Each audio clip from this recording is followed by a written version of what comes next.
Hi everyone, hope you're keeping well and safe out there. Very difficult time for many of us. Conferences, events, going out, all seem to have been cancelled or put on hold. So I'm getting lots of requests of how I can help, and one of those requests is people need to film things either at home or in their office and then be able to send them in so they can be used at conferences or for other things.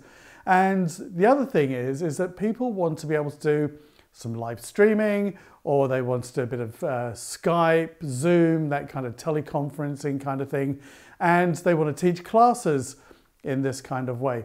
And they want to know what some tips are for getting this right. And one of the key things is to keep it steady, which is why I've got this tripod and also this mini tripod handy. But there's a few other things as well. So it doesn't matter if you're using camera like this. This is a mirrorless camera. It could be a DSLR or even a camcorder, or if you're using your phone. So I'm sure you're all aware that you could take your camera and put it on your tripod. This is just really a photographic tripod, but it works very well for video cameras as well. But just make sure whenever you're choosing a tripod that it can take the weight. Very lightweight tripods might not take heavier cameras. So I'm just attaching that, not tightening it too much, but make sure it's firm on there, and you're going to pop that on here. And in a moment, I'm going to show you how you do this with your phone as well. Okay, so I always check it, make sure it's on. If there's a lock, I make sure that the lock is engaged so that this doesn't easily come off here. So there we go, that's on, and I'm happy with that. So keeping the camera steady is important because one, if someone's holding it for a long time, or even you are holding it out in front, if it's a smartphone, you're going to get tired, and then it's going to become a bit wobbly and you can lose the attention of your audience. So keeping it nice and steady like this is always a good thing. The other thing is you want it to be not at some angle, say down here, looking up your nose. You don't want it looking up your nose. It's really distracting. People don't see people like this. They see them more at eye level, so you want to get it up to this sort of height. And with this tripod, I can raise the legs, or I can turn this and increase it. So I'm looking for it to be eye level with me. Now, if you've got something like this mini tripod, this is a good little mini tripod. If it's on a desk or something, I might want to put it on something if I'm sitting down to get it up to that level. So you might just want to consider that. The other thing that affects that angle is the closer it is, the angle is worse. So if you can't get it up high, try and get the camera back a bit, and perhaps zoom in will help with that as well. So by the way, any of these things like this little tripod and the next thing I'm going to show you are all on the links below. So you can easily get those there on Amazon. So you've got it nice and steady. That's rule number one. If you can't and someone else is filming you, perhaps they can lean on something like a chair. Well, if they had a tripod and they were leaning on the tripod, that's also, they may as well put it on the tripod. But that's another thing you can do as well. So lean on something, lean against a wall, lean on something and hold it. And keeping it steady as well, the cameras are on this side. If you're holding it with two hands, you've got better point of contact, okay? So that all really helps. The other thing that I'm going to suggest is if you've got a smartphone or a tablet, you've got this little device, very similar actually to what you have if you've got a car phone holder that's spring-loaded like this. It can take any sized sort of smartphone like that, and you can get these for iPads and other tablets as well. And you can see that holds it in, and it could hold it sideways too. So this is great because it's got a thread here for putting it on a tripod. So I'm going to do this with this mini tripod here. So all tripods, like I did on this one, it's got a plate. I'm just going to unscrew that. The plate is the bit that attaches to the camera, so you can easily take it off. This is going to screw onto the bottom here, and it's got a little slot right here, and let me just screw that on. Now, this is a lot easier if you've got something like a coin, particularly a coin that fits, and I happen to have a key here, and I'm going, that key thankfully fits here. I'm just turning it around like that. And again, don't over tighten it, but just make sure that it is secure. So let's just put that straight. And I could do the same. This same thing here fits on this type of tripod as well. In fact, on my more professional video tripods, it sits on that as well. And then this just goes on to here, and voila, I can now put my phone on like that. I've got a nice tripod. In fact, even if you were just holding it, that gives you a better grip as well. And you could also use that and rest it on something. So that is how you can do that. Now on this tripod as well as this, some people want to shoot vertically like that. So if you're Skyping someone or someone like that, something like that, you know, you're doing a conference call or whatever, a lot of people want it in portrait. It's easy. I just unlock that and I just let it go on its side and turn it like that. And there you go. So you can shoot like that. Always just make sure it's stable. This camera goes on here too. If I was doing that, I would want to make doubly sure. And actually just a little tip is, let's just turn this. The heaviest side, sorry, let me get the right thing here. Okay, always good practice this. This leg here is the one taking the weight. So if you've got this camera on here particularly, you want the camera over here, over this weight if you're going to do it. So let's just see it on here. So I've got the leg of the camera there. I want the weight to go over that. So let me just move this round. I can turn this and there you go. And that's nice and steady. Now, in truth, this is probably a better tripod for this camera than this, but actually these are pretty good. I take this one on holiday with this camera and that works really well. So we've got our angles sorted. Don't look up somebody's nose. Sometimes if you've got your webcam on your computer, you don't have much choice, but you could put your laptop maybe up on something like some books and just raise it. So it's a little bit nicer to watch somebody. The other thing is light. You want light. And all I've got today is the light coming through the window, and I've actually turned the lights on inside here. So my little tips about lighting, because you don't want it to look particularly horrible, is if you're near a window, that's great. The lighting outside can change, so you just maybe need to take into account that that can happen. So don't be right up against the window, but like a few feet away from it, and the light is a bit softer. So that's always a good tip for anything if you're taking photos as well.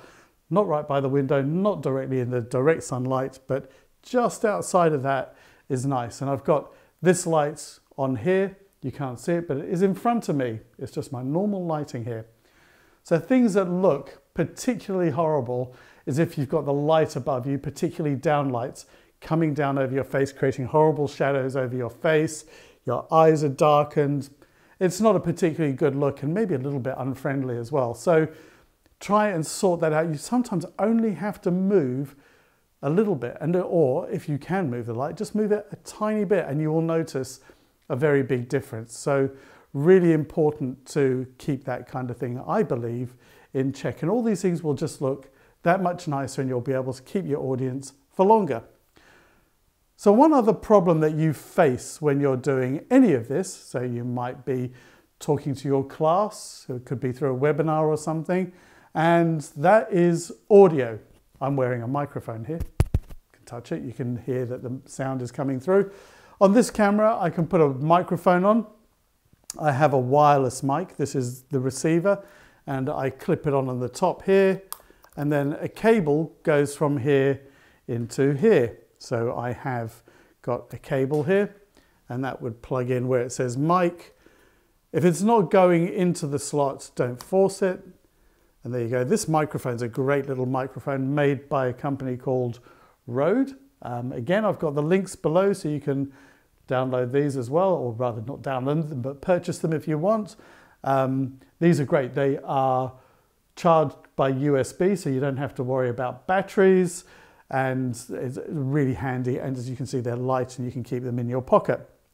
The great thing about this one is it has a built-in microphone as well, and you could plug in a lapel mic like this as well to give you even better sound. So this is really handy, and it clips on. Let me just make sure I don't get it in the way of the other microphone. So that can clip on there, top pocket. If I've got the lapel mic, I can clip it anywhere down here on the belt and then attach the mic. I always like things to be neat, so I put the microphone inside and I'm just running the cable round the back. Okay, so that's just a good little tip. Always have a listen just to make sure that the microphone isn't rubbing. So when I put it on, if I'm behind the camera, I would get someone to move around, wave their arms around a bit, and that way I can hear if it's rustling against the clothing. That's quite useful. You may have to reposition it to get it just right. Sometimes clothing itself can be a bit noisy. Sometimes you've got to decide whether or not that's bad or if you want to accept what it's like. Okay, so you want to use these. More and more of you are using these, and these are great. And in truth, I use this myself, and I have recorded podcasts with it.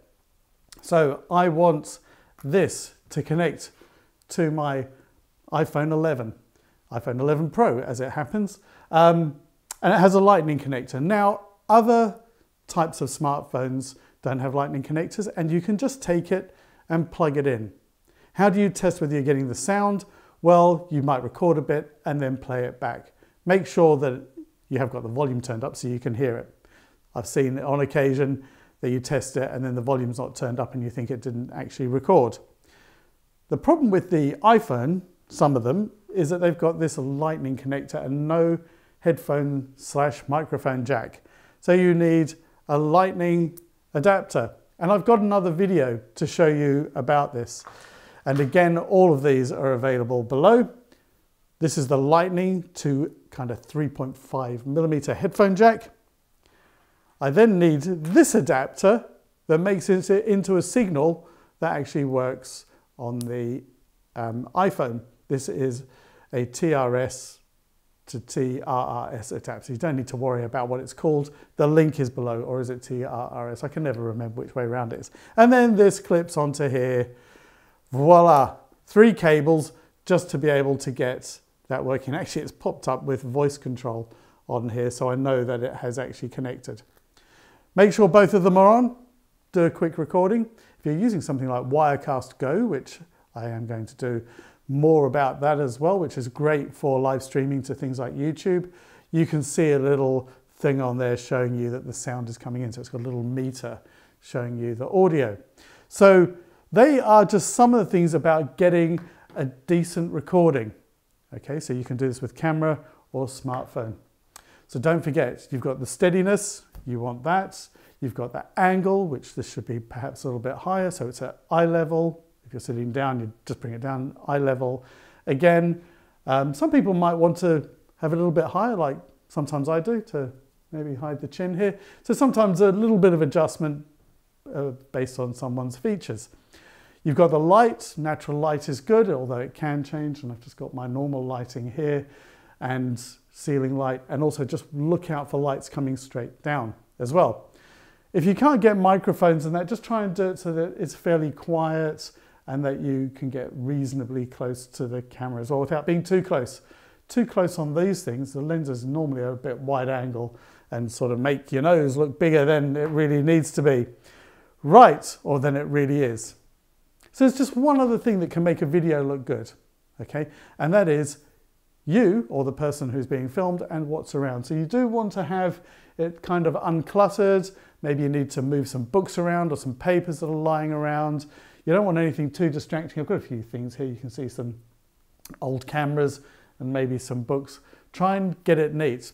Things like fire extinguishers in the background, or if you've got a window behind you or glass door and you can see people walking past, can be distracting. Sometimes it can add to the atmosphere as well. The other thing you want to look out for is what people are wearing. So you really don't want anything with too many fine stripes and that. Video cameras don't like it. But importantly, just keep a lookout. Is their hair straight? Okay, you don't want someone looking, or perhaps yourself, and then going, oh, I had my hair all over the place. So before I test this, I put the headphones on to just check that the microphone's not rustling. If I take it off and I forget, my hair can be sticking up from the headphones moving it around. So you don't want things that are going to distract you and look at it later and go, oh damn, I got that wrong. Check collars, ties, sleeves, all these kind of things. Just have a quick look in the mirror, check your eyebrows, all that kind of thing. All these things just add up to making a little bit more of a professional sort of outcome with your video, which can look that much nicer. If you're teaching somebody or you're having a conversation with them, you potentially don't want anything that's distracting, and those are the sorts of things that can be distracting. If the camera's wobbling, if the lighting's wrong, if it's a horrible angle, the sound's awful, and you've got something maybe sticking up, your tie's not straight or something, it can all just be that distracting. All of those together would be, may as well switch off. I think we all expect something a bit better these days. So I hope that's helped you. I've got a number of podcasts that I'm doing now. We are in a very extraordinary time. People are working from home. You may not realize this. I have got hundreds of videos on my website, jargonfreehelp.com, which is about to have an update. Also on my YouTube channel, if you were to search for Jargon Free Help, all as one word, you would find my channel there as well. Or if you're looking at this video, you would find it. So I've got lots of videos on things like Word, Excel, PowerPoint, using your iPad, your iPhone, and a whole bunch of other things as well to help you work from home. They've been there for years. So have a look. If you'd like to know more, if you'd like to keep up to date, if you've got any questions, do drop me a line. You can do that through the website. Also, if you want to know more, do subscribe. The subscribe is below the video, and I hope that this has been helpful, and I do hope you all keep well. Thanks for watching, and see you very soon.